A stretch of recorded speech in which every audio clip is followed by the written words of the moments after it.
வணக்கம் மக்களே. விராட் கோலியவே கண் கலங்க வச்சுட்டாங்க ஆர்சிபி ரசிகர்கள். சில தினங்களுக்கு முன்னாடி விராட் கோலி டெஸ்ட் போட்டியிலிருந்து ஓய்வு அறிவிச்ச நிலையில நேற்று நடந்த ராயல் சேலஞ்சர்ஸ் பெங்களூரு மற்றும் கொல்கத்தா நைட் ரைடர்ஸ் அணிகளுக்கு இடையேயான போட்டியில அவருக்கு ரசிகர்கள் நன்றி தெரிவிக்கும் வகையில சில முயற்சிகளை எடுத்திருந்தாங்க. அனைத்து ரசிகர்களுமே விராட் கோலியோட டெஸ்ட் ஜெர்சியை அணிந்து வந்து அவருக்கு மரியாதை செலுத்த முடிவு செஞ்சிருந்தாங்க. அதுக்கு ஏத்த மாதிரி மலைக்கு நடுவுல பெங்களூரு சின்னசாமி மைதானத்துல ஆயிரக்கணக்கான ரசிகர்கள் வெள்ளை நிற உடையோட ஒன்று திரண்டு இருந்தாங்க. மழையின் காரணமா போட்டி நடைபெறாத போதும் அவங்க ஒன்று திரண்டு விராட் கோலிக்கு அர்ப்பணிக்கும் வகையில வெள்ளை நிற உடைய அணிஞ்சிருந்தாங்க. இருந்தாலும் போட்டி நடைபெறாததால இது ரசிகர்களுக்கு ஏமாற்றத்தை கொடுத்திருந்துச்சு. அப்போ வானத்துல மழை நின்ற இடைவெளியின் போது வெள்ளை நிற புறாக்கள் கூட்டமா பறந்து போடுது.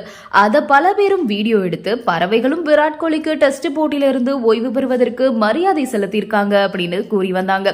அதாவது டெஸ்ட் போட்டியின் வெள்ளை நிற உடைய குறிக்கும் வகையில வெள்ளை நிற புறாக்கள் பறந்து வந்ததா குறிப்பிடப்பட்டுச்சு. அந்த காட்சி சமூக வலைதளங்கள்ல பரவி வருது. விராட் கோலி ரசிகர்கள் இதை பார்த்து மெய் சிலிர்த்துட்டு வராங்க. பெங்களூரு மற்றும் கொல்கத்தா நைட் ரைடர்ஸ் அணிகளுக்கு இடையேயான போட்டி மழையின் காரணமா டாஸ் கூட போடப்படாத நிலையில கைவிடப்பட்டுச்சு. ரெண்டு அணிகளும் தலா ஒரு புள்ளி வழங்கப்பட்ட நிலையில கொல்கத்தா நைட் ரைடர்ஸ் அணி 2025 ஐபிஎல் தொடர்ல இருந்து பிளே ஆஃப் சுற்றுக்கு முன்னேறும் வாய்ப்பை இழந்திருந்தாங்க. விராட் கோலியோட ரசிகர்களோட இந்த செயல் அவரை ரொம்பவே நெகிழ்ச்சிக்கு உள்ளாக்கி இருந்துச்சு.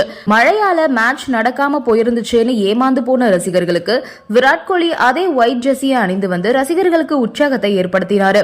அதோட ரசிகர்களோட இந்த செயல் விராட் கோலியை ரொம்பவே எமோஷனல் ஆக்கி இருந்துச்சு. அதனால கண் கலங்கி நின்றுப்பாரு விராட் கோலி. ஏற்கனவே சன்ரைசர்ஸ் ஹைதராபாத், ராஜஸ்தான் ராயல்ஸ் மற்றும் சென்னை சூப்பர் கிங்ஸ் அணிகள் பிளே ஆஃப் சுற்றுக்கு முன்னேறும் வாய்ப்பை இழந்திருந்தாங்க. தற்போது 4வது அணியாக கொல்கத்தா நைட் ரைடர்ஸ் அணியும் பிளே ஆஃப் சுற்றுக்கு முன்னேறும் வாய்ப்பை இழந்திருக்காங்க. துவண்டு போயிருந்த ரசிகர்களுக்கு ஹர்ஷ போக்லேயோட வார்த்தை ரொம்பவே பெரிய உற்சாகத்தை கொடுத்திருக்கு அப்படின்னு சொல்லலாம். ஏன்னா போட்டிக்கு முன்னாடி விராட் கோலி பத்தி ஹர்ஷ போக்லே என்ன பேசியிருந்தாரு அப்படின்னா, விராட் கோலி கேப்டனா 2 முக்கியமான விஷயங்களை செஞ்சிருக்காரு. ஒன்னு, இளம் வீரர்களுக்கு டெஸ்ட் கிரிக்கெட்டும் மிக சிறந்தது அப்படின்றத உணர வச்சிருக்காரு. 2வது, ஒரு கேப்டனா தன்னை சுற்றி வேகபந்து வீச்சாளர்களை வச்சுக்கிட்டு வென்றிருக்காரு. இதெல்லாம் இந்திய அணியோட முந்தைய கேப்டன்கள் செய்யாதது. என்னை பொறுத்த வரைக்கும் 2014ஆம் ஆண்டு அடிலைட்ஸ் கேப்டனாகவும் பெட்டராவே கோலி ஆடிய விதத்தை மறக்கவே முடியாது அப்படின்னு சொல்லியிருக்காரு. இந்த T20 காலத்துல கோலி மாதிரியான இளம் வீரர் டெஸ்ட் ஆட முன் வந்தா அதன் மூலமா இன்னும் 2 தலைமுறைக்கு இந்தியாவில டெஸ்ட் கிரிக்கெட் உயிர்ப்போட இருக்கும் அப்படின்னு சொல்லியிருந்தாரு. உண்மையிலேயே கோலி அதை செஞ்சு காட்டியிருக்காருன்னே சொல்லலாம். இதோ இப்போ கில்லு ஜெய்ஷ்வாலும் வந்துட்டாங்க. கோலி அவங்க கிட்ட பேட்டர்னை கொடுத்திருக்காரு.